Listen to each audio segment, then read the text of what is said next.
यात्रेच्या स्वरूपात सामान्य माणसांपर्यंत पोहोचणारे काँग्रेस पक्षाचे नेते राहुल गांधीजी, राष्ट्रवादी काँग्रेस पक्षाचे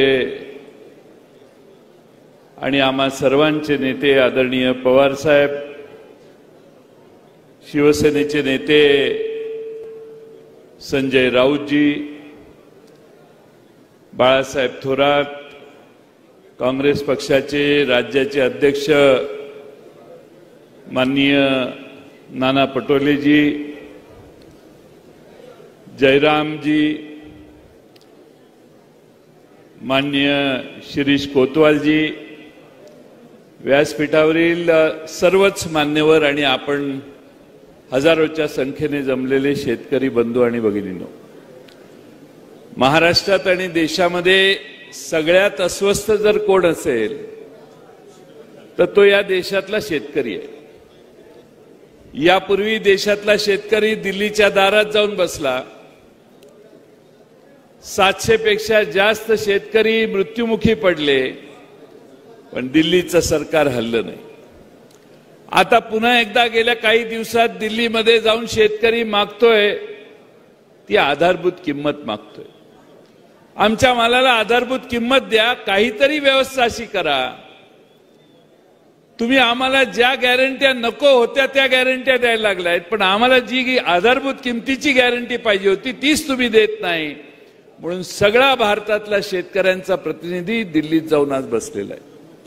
आज कांद्याची काय परिस्थिती आहे मी वेगळी सांगायची गरज नाही. आता येताना पवार साहेबांनी कांद्याच्या ट्रॉलीच्या ट्रॉल्या बाहेर बसलेल्या पडलेल्या बघितल्या आहेत. आज कांद्याला भाव नाही. काल 1500, 1200, 1400, 1700 या दरम्यान कांदा खाली आला.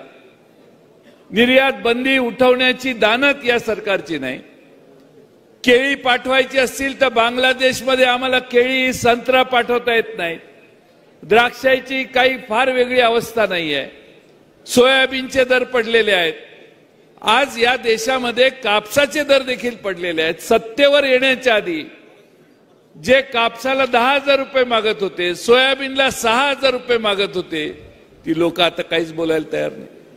आणि म्हणून मित्रांनो, शेतकऱ्यांनी या देशातल्या संघटित झालं पाहिजे आणि आपल्या मनासारखं राज्य आणलं पाहिजे. आपल्याला गॅरंटी पाहिजे ती आपल्या आधारभूत किमतीची गॅरंटी पाहिजे. अलीकडे गॅरंट्या द्यायला चालू झाल्या. ते गॅरंट्याचा परिस्थिती अशी आहे की चायनीज मालासारखं आहे.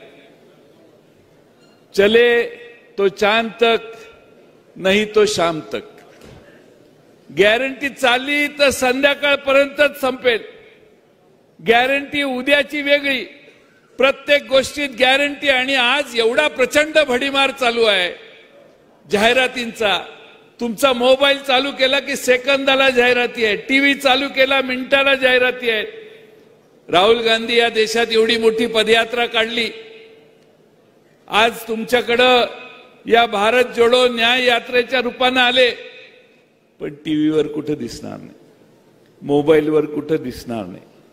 कारण या देशामध्ये तुमच्यापर्यंत काय पोचवायचं याचा निकाल झालेला आहे.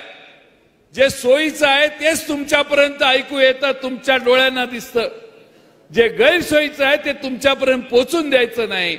आणि पुन्हा एकदा लोकसभेच्या निवडणुका करायची अशी मानसिकता आहे.